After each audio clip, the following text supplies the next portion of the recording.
welcome to the Histrology Show. I am your producer and novice historian, Gwen.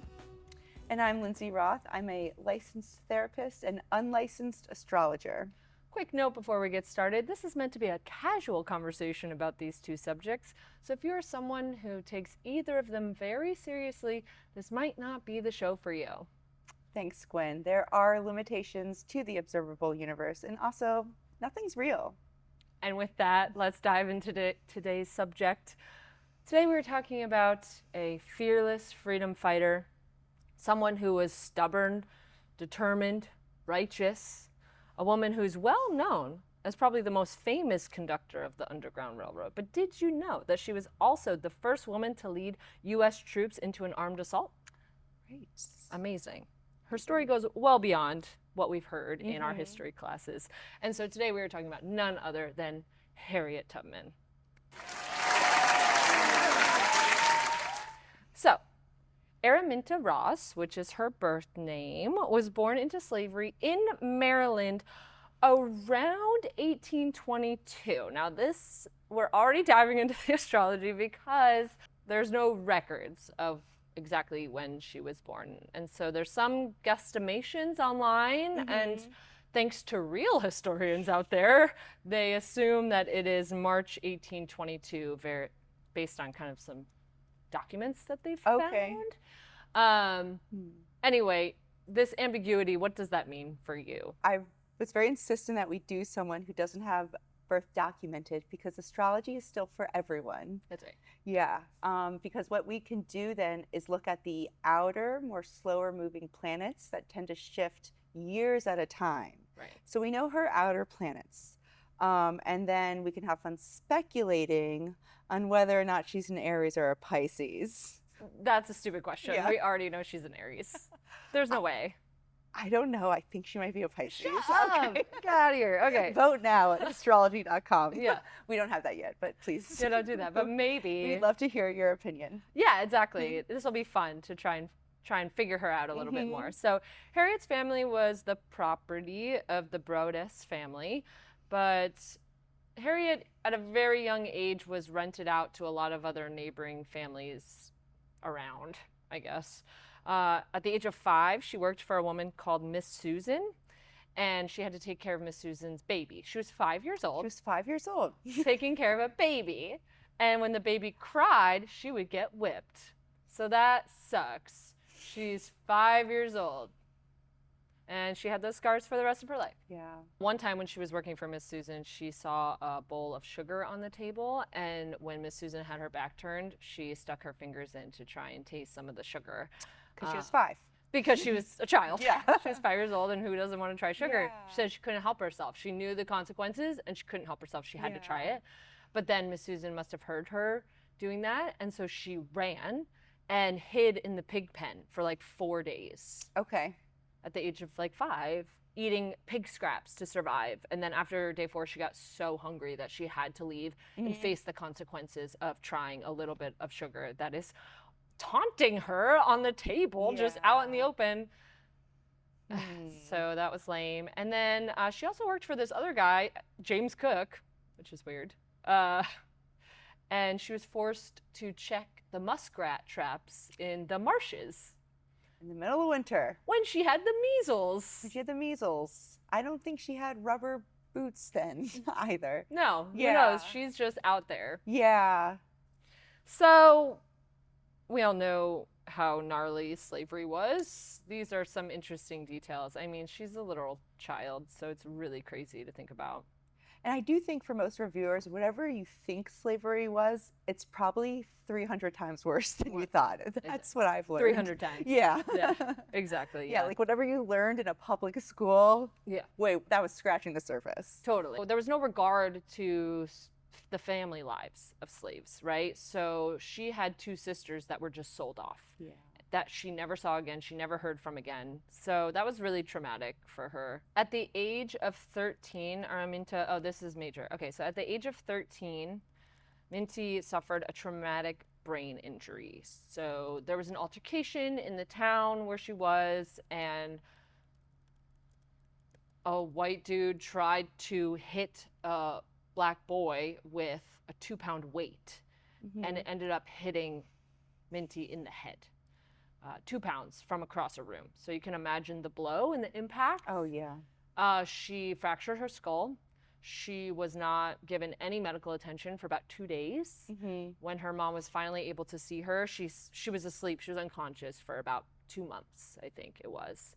And when she awoke, she had to deal with this injury for the rest of her life. She had seizures, she had headaches, but she also had visions from God, is how she described them. So some might say that it opened up her third eye, or that's a very gnarly thing to say about having a traumatic brain injury.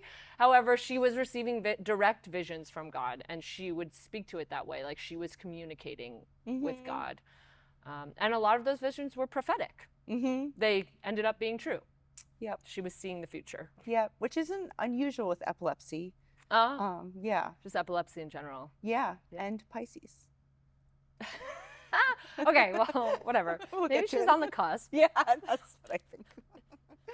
Okay, so in the late 1840s, Minty paid a lawyer $5, which today would be the equivalent of $170, to investigate the legal status of her mother. Fascinating. Yes, because her father had been set free at this point, and it turns out, the lawyer found out that Mary Broaddus's grandfather had actually stated in his will that Minty's mother, Harriet, would be freed at the age of 45, and that any children she had after the age of 45 would also be born free. But the current Broadduses ignored this stipulation. And didn't care. They're like, oh, you hired a lawyer and got this documentation? LOL. Yeah. Bye. Yeah. So that was lame. That must be so frustrating. How old was she when that happened? You know, so it was in the late 1840s. Okay. And we think she was born around 1822. Yeah. So she was a young 20s woman. Yeah. Love that she just went out and got a lawyer. She was like, you know what? I need to check into this. I don't feel like this is right. So let's see what's going on. And she was right. Her intuition was right. Yes. She was very witchy, which is what we're about to get into. Yes. So after this altercation, they tried to sell her off because of her health issues. She really wasn't a great worker. Yeah. And so they tried to just sell her off to get some money. And when she found out about this, she actually prayed for Edward Broaddus to die. She said, God, if you can't fix his heart, then just take him out of the picture. And he died a week later. Oh. So yeah, she's pretty witchy. Yes. She felt really bad about that. Probably not about him dying. I hope not. Yeah. I hope she just was shocked at God listening to her prayers so adamantly and delivering that so swiftly. Interesting. Yeah. Yeah, because so much anguish, but then so much power in one person. Yeah, totally. I think she was probably a little shook. Yeah. Is what I would say. Who knows if she actually regretted it. I think she was definitely shook, though, by this situation. Around 1844, she married a free black man, John Tubman, and she obviously takes his last name, Tubman, and at a certain point, we don't know if it was around the marriage time or when she escaped to freedom, she took her mother's name, Harriet. Okay. So we'll be calling her Harriet from now on. And in 1849, Harriet started her journey to freedom.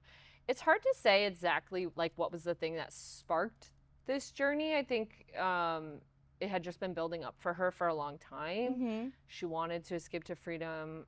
She wanted her family to come with her. They were not as fearless as she was. She wanted her husband, John, to come with her, but he was already a free man, and he didn't want to. So I don't know how I feel about John. You know, I think that a free man, I don't know. His wife was a slave, so he always knew where she was going to be and that she would stay close. And it was also a very unpleasant journey, you know. And then I was thinking, and so she notoriously had narcolepsy. So with all due respect to Harriet, she would be asking people who only knew this very controlled reality to go to freedom, to this unknown space. And she's like, falling asleep for a few minutes at a time and having seizures. Yeah.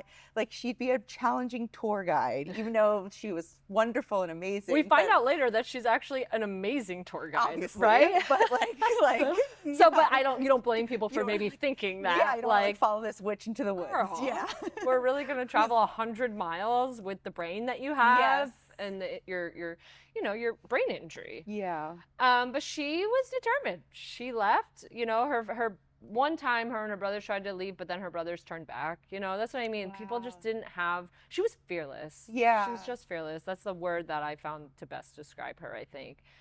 Anyway, she traveled by night using the North Star as a guide, and there were many people able to help her, right? Mm-hmm. So the Underground Railroad was a network of people who would help slaves get to the next destination and eventually to a free state, right? So there was a lot of country. Or country. Yeah. That's right. A lot of them fled to Canada because Canada had outlawed slavery entirely. But there was a lot of Quakers in this area, right? Mm-hmm. And they saw slavery as 100% against their religion and against God's word. And so they were able to help Harriet escape, which is great. And so, she made it to Philadelphia. Mm-hmm. This is her, so she experienced the Underground Railroad on her own. Mm-hmm. I don't think she knew that, she didn't really have a plan, I don't think people were like, go here and then go here. Like, she kind of found it. She found people to help her. The age of Google Maps. I can't even get to Costco without a GPS. It's incredible. But it didn't take her long to get kind of restless. Her exact words was, I was a stranger in a strange land. She didn't have any people, any of her people. And so it took about a year for her to decide to go free more people, to go get her family first and foremost. So she made a trip to Baltimore, where she heard some of her family members were sold off to. And then after about 2 years of escaping, she decided to go back for her husband, John. Unfortunately, by the time she got back there, he had already married somebody else. Okay, John. Yeah, I don't really... John. I don't love John. Sorry. And I watched the most recent film about Harriet Tubman called Harriet. It came out in 2019. It was pretty good, but they make him out to be way cooler than I think he actually was. I guess, to be fair, a lot of times enslaved people didn't have a choice. Marriage was circumstantial or coerced for them too. So but he was a free man. Oh, right. He was a free man, and he they must have really liked each other, because this marriage actually doesn't make sense, because when you have children, at this time when you had children, their status was the same status as the mother. So any children they would have had together would have been born slaves. Yeah. And so it doesn't make as much sense. It made more sense for free Black women to marry slaves. Oh, yeah. Male slaves. Yeah. So this is kind of a reversal that makes historians think they must have just really loved each other and did it for that. Not enough to wait 2 years before marrying somebody else. I mean, whatever. You got to do what you got to do. He probably thought she was dead. Yeah, or who knows. I mean, it's interesting then that you hear these nuanced laws around slavery, but you're like, but who was following them? Right, you know, it's just so insulting to me. I'm like, why bother make this? Yeah, I think so they could, who knows? Yeah. We'll get into the kind of consciousness of that time a little later. Cool, I can't wait. Yeah. That's great. So when she showed up and John had already married somebody else, this was probably very traumatic for her. She was going back to get him, to bring him back to Philadelphia. But she just shifted her focus and said, fine, I'm going to find people who want to leave. Yeah. And who want to be free, and I'm going to take them north with me. And this was particularly dangerous at the time because there was the Fugitive Slave Act of 1950, which forced law enforcement officials to assist in the capture of escaped slaves. So even in northern states that outlawed slavery, they still had to assist in the capture of escaped slaves to help bring them back to their owners. So it was particularly dangerous. It wasn't just like, oh, we got to a free state and now it's all cool. The South was really lobbying and advocating for laws like this. Yeah. In Harriet's time as a conductor on the Underground Railroad, she made about 13 different trips. By the way, she did this in the winter. She would work during the summer, and then she would do her Underground Railroad trips in the winter because the nights were longer. The nights were longer. If you haven't spent time in the Northeast, not cool. Yeah. Not warm. Not warm, very it's cold. A very unpleasant, wet, rainy, snowy, freezing cold winter. Totally. It's not, yeah. So pretty crazy. She helped guide about 70 slaves to freedom via the Underground Railroad. And again, she was just very fearless, you know? She was a single woman going out. She had found her own way. She became very familiar with the territory doing this back and forth. And there's a couple stories of her and her fearlessness. Like, there was a story where she had a group of slaves and they had to go a different way for a specific reason. And there was like a river that they had to cross and they were all terrified of doing it. And she just did it. Yeah. And she was only 5 feet tall, right? So she got to the middle of the river and it was up to her armpits. And she prayed to God. And then the next step, it started going back up again. So she really credits everything, all the successes that she had to God. And she really says that God led her the whole way whenever she had a question or... Interesting. People call her modern day Moses. So they call her Moses. That's right. She would carry a gun just in case she ever needed it, of course, for dangerous things. But what she ended up using the gun for was for slaves who started getting second thoughts, who started getting cold feet. Yes. She would say, no, you don't get a choice. You're Maybe coming with us. Maybe she was an Aries. Yeah. That's how she was in charge. And she was like, you're not putting this whole thing at risk for everybody else by chickening out now. You made a decision. You're coming with us. Wow. So that was one thing. She also would use a lot of disguises, you know? She would dress as like a man. Okay. Or, you know, she started to become known in the area of being the person who's freeing all these slaves. And so she had to disguise herself. They knew that she was illiterate, so she would often carry a book or pretend to be reading the newspaper. Brilliance, simple but brilliant. Yeah. She would pretend to be a slave. Sometimes still she would carry like chickens around and like do things to distract white men who might question her and want to know her status. She would like pinch the chickens and get them to freak out, and then she'd be running around chasing after them until the white men just walked away and didn't care anymore. So she was very smart in how she kind of circumnavigated all of these different scenarios. Yes, I heard she would, a lot of the kind of stops on the Underground Railroad, they would be like, well, just pretend to work for us. If I was an escaped slave, that would be really hard to digest. Like, just the emotional and physical toll of this whole journey. I don't think it would be. Yeah. I don't think it would be. I think that you would be like, You're all in. I think there would be a fear of like, are these people just going to take me now? Yeah. But I don't think so. I think that you would do anything. Yeah. Yeah, I guess she would have done anything. Yeah, anything. That's true.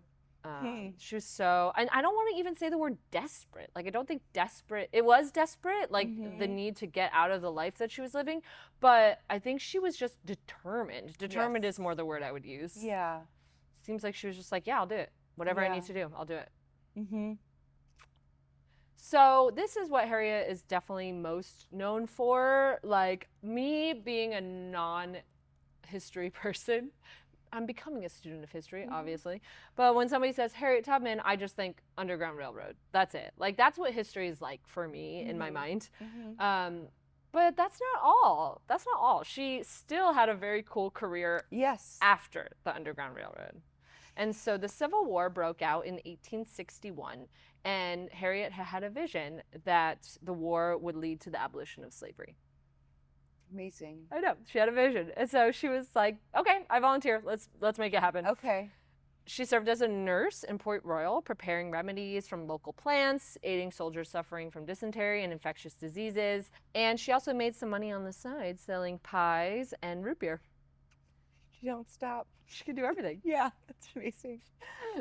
In 1863, she became a scout and a spy for the Union Army, which is so cool because she had all of this knowledge about the land down there. And so she was able to put that to good use. And she conducted the Combahee River Raid. I hope I'm saying that name right, sorry. Combahee. Where she guided some steamboats down the Combahee River and raided and destroyed several plantations by lighting them on fire. And also loaded her boats with over 750 slaves. Wow. And brought them to freedom. That's a lot. That's so many. Yeah. That's what I mean. Like, it's so cool. The Underground Railroad is obviously so cool. She's traveling down there by herself, grabbing people and leading them back up to freedom. Like, so cool. 70 slaves she did that with over 13 trips. Yeah. She goes on this river boat. She saved 750 slaves. And because she had gotten the word out to her network of, we're going to be coming on this day, make sure as many slaves as possible are ready to go. And they were ready to go. So the success of this mission granted her the title General Tubman, and she is credited as the first woman to lead U.S. troops in an armed assault. Very cool. Yeah.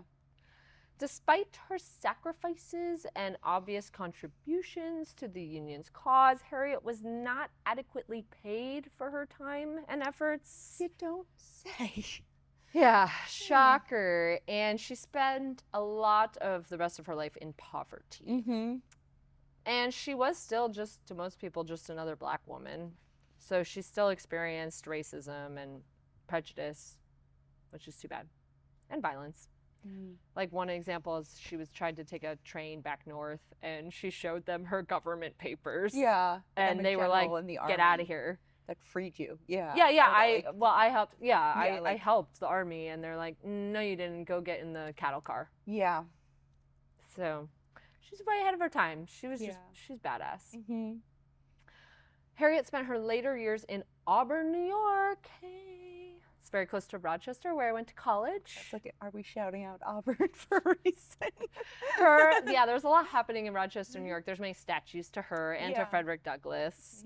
But she spent the rest of her days tending to her family and her farm, doing charity work, being very involved in the suffragette movement. Incredible. And she ended up taking a former slave named Nelson Davis. And despite her being 22 years his senior, they fell in love. She even had time to be a cougar. I love that for her. Totally. She fell in love. They got married on March 18th, 1869. That's really cute. So actually, how old was it? So 1869 minus 1822. I was curious how old she was when she got married. 47. 47. Okay. Still not a lot of life left, for sure. Return. Good for her. And in 1874, they adopted a baby girl. Wow. Named Gertie. Wow. Yeah. Adoption. We love it. Yeah. So on March 10th, 1913, she died of pneumonia. She was surrounded by friends and family. And her final words, which make me cry every time I hear them, so I'm going to try not to cry. Her final words were, I go to prepare a place for you. Oh my gosh. I know, which is like technically a Bible quote, which makes it not as cute, but like just that, the fact that that was her last sentiment. Yes. She really gave her life to so many people.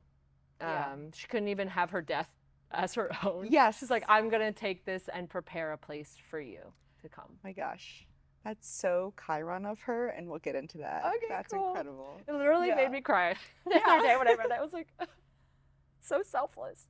In 1978, Tubman became the first African-American woman honored on a U.S. postage stamp. Okay. Fun fact. There was talk about her being put on the $20 bill and waiting for that 20, replacing slaveholder Andrew Jackson. Doubt that's going to happen at this point. Yeah. But whatever. There's been several books, movies, and plays about her life. Like I said, the most recent is Harriet. It came out in 2019. It stars Cynthia Erivo. Oh, wow. Yeah, nice. She is Harriet. Okay. And she received a Best Actress nomination for her role. She did a great job. It's a pretty good movie. I would suggest it. However, they definitely took a couple liberties with the story, John being one of them. I just don't buy it. Okay. I think he did love her, but he obviously not enough to escape with her so she could be free, which is lame. Yeah. It's lame. That doesn't seem like too much for a girl to ask. well. clearly. And there was a lot of liberties with the story of her and her owner family, and Okay, make it look more, well, it was just more dramatic okay. than I think maybe it was. But a lot of like her herself as a person, I think, was portrayed really, really well. And there was a lot of her direct quotes in it, and a lot of her direct experiences. But there was definitely some characters that aren't pivotal in her story that they kind of built up to just have that be an interaction. Yeah, gotcha. Whatever. That's okay. It's pretty cool. Harriet is definitely like the woman warrior archetype. She was often compared to Joan of Arc, who we really want to do on Histrology, of course. She was, as we know, named Moses. Yeah. Like the Old Testament. Mm-hmm. And yeah, she, above all, just had a lot of faith, and she attributed everything that happened in her life to God. Yeah. And those cool visions that she was having. Yeah. Despite having to suffer for them as well. For her entire life. What a different vibe than like someone like Elizabeth I. Oh yeah. Who's like also doing that. But I just, I'm like, wow, they're both human beings, and they're like they're like they must have such different constitutions, you know? Yeah. So I'm excited to hear what you have to say about Harriet. First, I'm gonna take a sip from my handfish mug. We mentioned her last time. So I'm just gonna hold that up, if you can see. Yes. Would you like to talk about primal astrology first? I didn't look up Harriet's primal astrology. I didn't either, because we wouldn't know. There's so many unknowns. Mm-hmm. Let's see. I guess, but I want to hang on to that handfish concept when we talk about the planet Uranus. Okay, cool, great. Yes, because let's see. I figured this episode we can get a little more like meta and just back up and talk about like why astrology. Yeah, cool. Right? Because like so many people know it because of sun signs. But again, someone like Harriet Tubman, we can still, even with her birth range, we can still look at the outer planets. I guess one of the things I love about Harriet Tubman is she engages with a quantum universe the way astrologers do. Okay, go on. Right? Like, just like as we're learning that there's like a quantum language to the potentiality of the universe that changes with each observer, that's what astrology is. It's like a symbolic quantum language. Okay. So if you aren't on board yet, my goal is by the end of the episode, you will be, if you're just here for history. I just wanted to briefly mention a quote from a really powerful astrologer named Richard Tarnas. Imagine you are the universe approached by two suitors, and he says that aren't entirely arbitrarily men. Aren't entirely arbitrarily men. Yeah, so there's something about this sort of like yang energy of like us perceiving the universe. But he's like, who would you open yourself up to? Which suitor would you be more available to you? Okay. The one who saw you as fundamentally inferior to himself, who related to you as though your existence were valuable primarily to the extent that he could develop and exploit your resources to satisfy his various needs. Boo, I don't like this one. Yeah, like, I don't know, colonizing Mars, for instance. Yeah. Or would you, the cosmos, open yourself most deeply to that suitor who viewed you as being at least as intelligent and noble, as worthy of being, as premeditated with mind, soul, as imbued with moral aspiration and purpose, as endowed with spiritual depths and mystery as he? Probably the latter. 100%. Yeah. Yes. Screw the first guy. Yeah, exactly. We are all the first guy. Oh, we are? No. I mean, I think that's something that the Western consciousness is kind of working through, and it's all cyclical. I'm sure we've been there before. I see. I'm thinking of this James Baldwin quote, like, right? There's those who want to colonize on the moon and those who want to dance with it as an old friend. Right. And Harriet Tubman was someone who like worked with the cosmos. Yes, she did. For evolving her potential as a human being, and then the potential of like what we now see as like a whole shift in consciousness. Yeah, that like she really handed her life over to that. Like the cosmos and God were telling her, were guiding her on her missions, and she was like, okay, I give myself to that. Yes, I think when we look at astrology, we can really see the individual as a microcosm of the times that we're in. Totally. Right? We're all a function of our times, but someone like her is so interesting because she was indeed ahead of her time. Yeah. So Jeffrey Wolf Green talks about the planet Uranus, which I love. It's the rebel planet. It's a planet that is all about like sudden changes. It's the first planet that we saw with a telescope where we realized our universe was way bigger than we thought it was. It also is the only planet that moves this way instead of this way. It's just punk, you know? So punk. Aquarius is ruler? Yes. Yeah. Exactly. Hence the handfish of it all. Back to the handfish. The handfish. A very Uranian fish. I mean, a good shirt would be we love Uranus. Not because the joke is whatever. People have made the joke a million times. Uranus of it. But we love Uranus. Such a trickster. It's like I'm gonna be called. Can we say that? I don't know. Uranus. Uranus. Which is why us professionals say Uranus. Uranus. Oh, sorry. Yes. Uranus. But we're here for all of it. I think Uranus would be down. Jeffrey Wolf Green has a fabulous book about Uranus. And he breaks kind of society up into 3 types of people, right? There's people who are attached to the past. And these are people we see who are like terrorists, right? They don't want anything to change. There's people who are visionaries for the future, like most Aquarius says, who are like living 2040 at this point. A little ahead. Yeah, exactly. A little frustrated with today. And someone like Harriet Tubman that can often be misunderstood. And then the other third is people who are just kind of ambivalent. You know, that and I must be think cool. we see that kind of play out over and over again historically. Yeah. I think a lot of the people we talked about are the people who are ready for, people who are ahead of their time. Yeah. They make history. They make history. Yeah. Yeah. And then you have the people like trying to hold history back. Yeah.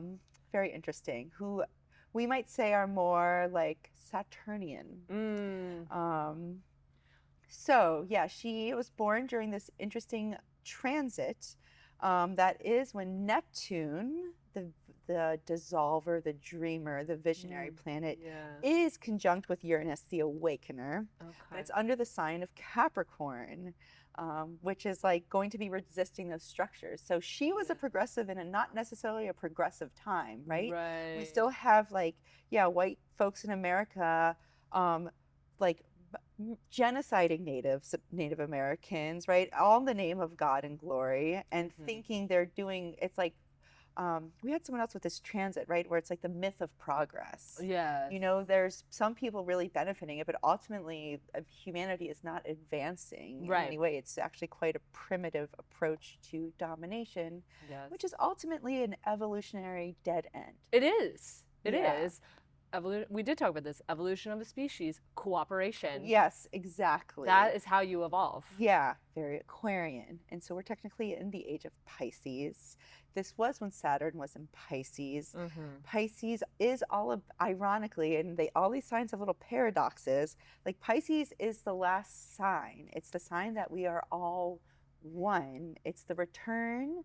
Like Aries is the first sign. It's our birth from source into this earth experience of individuation, and Pisces is back to source, but kind of the shadow of Pisces. It's very Christ conscious, right? Like we're all the same, we are one, namaste, whatever it is. But it can also be very siloing and segregating and incarcerating because there's a real lack of interpersonal accountability. I don't know if anyone's ever dated and gaslit by a Pisces, but it's next level. It is. Aries, they just tell it to your face. Right. Yeah, that's what for her, I get that she has these visionary things, but she was just so, this is how it's going to happen. Yes. And it was kind of black and white for her, right? It was like, no, it's not that, it's this. We're doing it this way. Da-da-da-da-da. Yeah, perhaps that's Neptune and Capricorn. Like she could play in the numinous, but she was a woman of action. She was a woman of the 3D. Yeah, totally. And would not, like, I guess one of the things, I've seen some pretty bad jokes about this, but she would notoriously sedate babies. By means necessary, right? Because they would give them up. Yeah, totally. And like just remembering how brutal this whole enterprise is. Right. Yeah. It's freedom at all costs. Yeah, a brutal dreamer. She was. Yeah. She's realistic about what it was going to take to get the job done. Yes. And guess what? She did. And she did. She got it done. She, like, one of her quotes is so badass where she was like, I was a conductor on the Underground Railroad and my train never went off the tracks. Yes, queen. Yeah. Which brings me to like an interesting kind of more interpersonal transit for her that we can look at. Because right, Neptune and Uranus, like, first Pluto and Pisces, that moves 12 to 30 years, right? So everyone in your generation has the same sign. Yeah. Neptune is every 14 years. Uranus is every 7 years, right? This is compared to the sun, which is a year rotation. Right. Well, the Earth. Yes, thank you. Pardonnez-moi. Thank you, Gwen. Glad you're here. Yeah.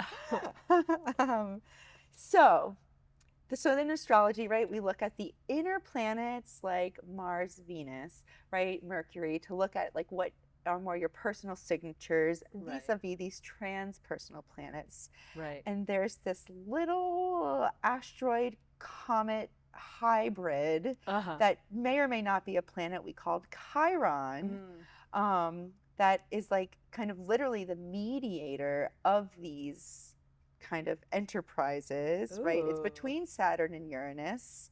It's a planetoid, and it was named after Chiron, who was a centaur. And my centaurs are known for being wild, drunk little creatures. I think Sagittarius is a centaur too. Yeah.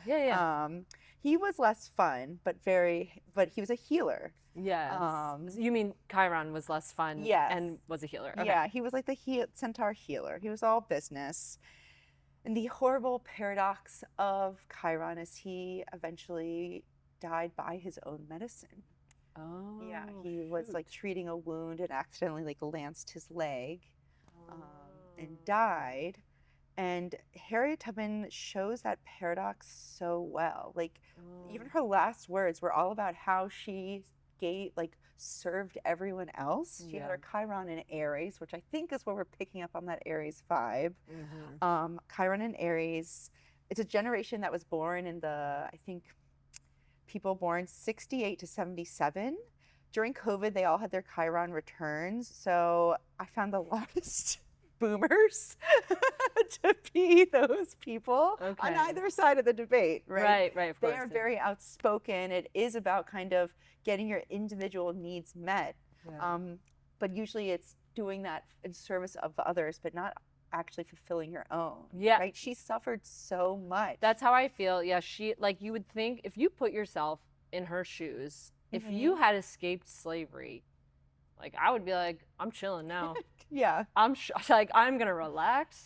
Yeah. I'm going to get a job. I'm going to do my own thing. She was like, she did it for a year and she was like, I can't hang. Yeah, there's other people out there. There's other people out there. I have to go get them. I'm going to go trudge through the winter having seizures every few moments. I think it was probably quite frequently the type of epilepsy she said to have. Yeah. Yeah. So there's an interesting square Chiron and Aries, right? Even if we don't know her time, we know that if it's in Aries, then it's squaring this like Neptune and Uranus conjunction in Capricorn. So it really sets her in like a tense relationship with her generation. Which is, I guess, perhaps why she could also have her sun in Aries too. She has her Saturn in Aries. I think so, because I just think for her it was like a no-brainer. You know? She couldn't not. She couldn't not. It wasn't an option for her. And I think that, I mean, I don't know, but it seems as though she was probably very frustrated with people who didn't see it the way she saw it. I think she was like, what do you mean you don't want to escape to freedom? Yes, because I was thinking about like her and Jesus Christ, who is... Who? Yeah, have you heard of this guy? People really love him. Show their love in a very interesting way. But he's allegedly a Capricorn, but we know that's just because of the co-optation of the winter solstice, which we'll talk about another episode. Right. But he was most likely a Pisces. He's like very definitely. Piscean. And I don't think he would have the same kind of brutal like justice that she was so adamant and so firm and stubborn. Yeah. Stubborn, which I think is an Aries thing, right? Yeah, she lived a lot longer than he did. Maybe he should have had some boundaries. Sorry, I'm not Jesus shaming on this podcast. No, Just as an archetypal conversation. 100%. Yes. But yeah, I think Chiron always reminds us that like our like the wound is the guide. You know? Like the trauma we all face. I say this as a therapist, I don't want to trivialize people's pain, but you can see the way people suffer, you know, in early life when we're also vulnerable, usually is what gifts them their superpowers. Yes. You know, hers were quite literal, but yes. I think she really had such a painful, losing her family early on and being in such physical anguish. I think it made her so sensitive to the needs of others. Yeah, I think that's a good really point. Incredible. Thanks for promoting that. It's always easy to forget what your natural gifts are because of maybe the trauma that you've experienced or just the life that you've lived. And it's good for us to all remember, take stock and be like, oh yeah, I can help people because of that. Yeah. It is our birthright. And what we see in a lot of prominent transits, like at 13 when she was hit in the head famously, that was kind of a first major Uranian aspect or transit, right? So it is also how we are initiated into the life we are supposed to lead. Okay, great. Yeah. Harriet. That's Harriet. I don't know. I'm like looking forward to having dreams about her. I feel like she's pretty, I think her spirit's probably pretty tuned in. Yeah, or I think she's finally relaxing in another dimension. That would be great. I would love that for you, I don't want to see her frolicking around the spirit realm. Although, like, okay, everybody go watch the Key and Peele Harriet Tubman sketch. It's about 2 minutes long on YouTube, and it had me crying. It is quite irreverent. I think we could link it. I do think that shows her Aries quality. I will say though, fact check, they say in the sketch that she saved over 200 slaves in the Underground Railroad, but she didn't. Only 70 in the, not only. Yeah. 70 in the Underground Railroad. More than a lot of other people. Yeah, totally. And over 700 in her later work in during the Civil War. Hilarious sketch though. I was literally crying. It's so stupid. It's so stupid. It's so stupid, but enjoy. Yeah. I feel like she'd have a sense of humor about it. I hope so. Like grab them by their ear. She kind of had the energy. She did. That's so true. And yeah, whatever. Anyway, that's all. And we don't know who we're doing next. We haven't picked somebody. You want to pick somebody? We were thinking of Joan of Arc. I wonder if they'll have, but maybe we might look into someone who has some kind of different energy. That's what I was thinking, because she was compared to Joan of Arc all the time, and I really wanted to do Joan of Arc, but maybe we switch up the vibe. Soft boy like Machiavelli. We're always open to suggestions. Yes. So like, comment, share wherever. Who should we do? I want to learn about everybody. Yeah. Learning about people is so cool. We should either go, I feel like we should either go east. True. Or do someone more recent. Well, we just did Mandela. He was kind of recent. Yeah. So is Harriet. Okay, sorry. Ignore that. You go. No, we have a list and it's overwhelming. We have a long list. So many interesting people. I know. Yeah. Should we just put a pause on that and it'll be a surprise? It'll be a surprise. Tune in next time. Bye. Bye.